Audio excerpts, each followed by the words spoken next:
বাগেরহাটে বাণিজ্যিক ভবনে ভয়াবহ অগ্নিকাণ্ড, এক নারীর মৃত্যু।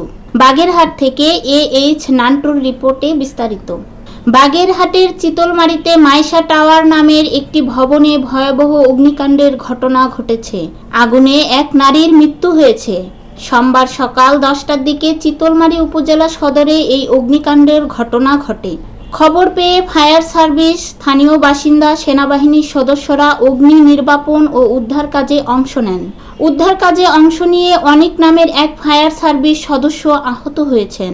5 তলা বিশিষ্ট ভবনটিতে সোনালী ব্যাংক, কৃষি ব্যাংক, ব্যাংক এশিয়া সহ 4টি ব্যাংকের শাখা রয়েছে। বিভিন্ন কোম্পানির শোরুম, 5 তলায় একটি বাসাবাড়ি রয়েছে। আগুনে ব্যাপক ক্ষয়ক্ষতি হয়েছে। বাগেরহাটের জেলা প্রশাসক আহমেদ কামরুল হাসান বলেন, আমি ঘটনাস্থলে রয়েছি। আগুন এখন নিয়ন্ত্রণে এসেছে। এক নারীর মৃত্যু হয়েছে। এটা ধোঁয়ার কারণে হতে পারে।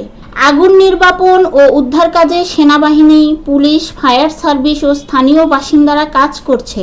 ক্ষয়ক্ষতির পরিমাণ পরে জানানো হবে।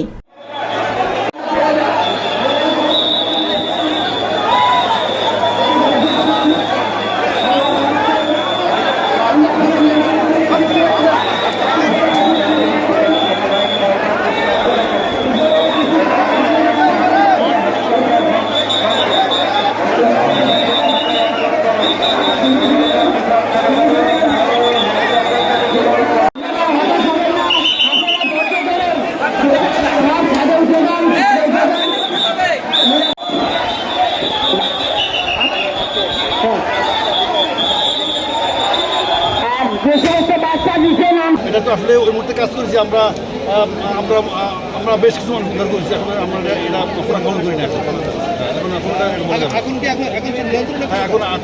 নিয়ন্ত্রণে আগুন লাগার কারণটা কি ছিল? এই আগুন লাগার কারণ বৈদ্যুতিক সম্ভবত আমরা এখন ফাইনাল করে নাই। তবে যদি ইলেকট্রিক দোকান আমরা ধারণ করছি, বৈদ্যুতিক হতে পারে। আমরা আনুমানিক ক্ষয়ক্ষতি করবে, আনুমানিক এটা তদন্ত হবে।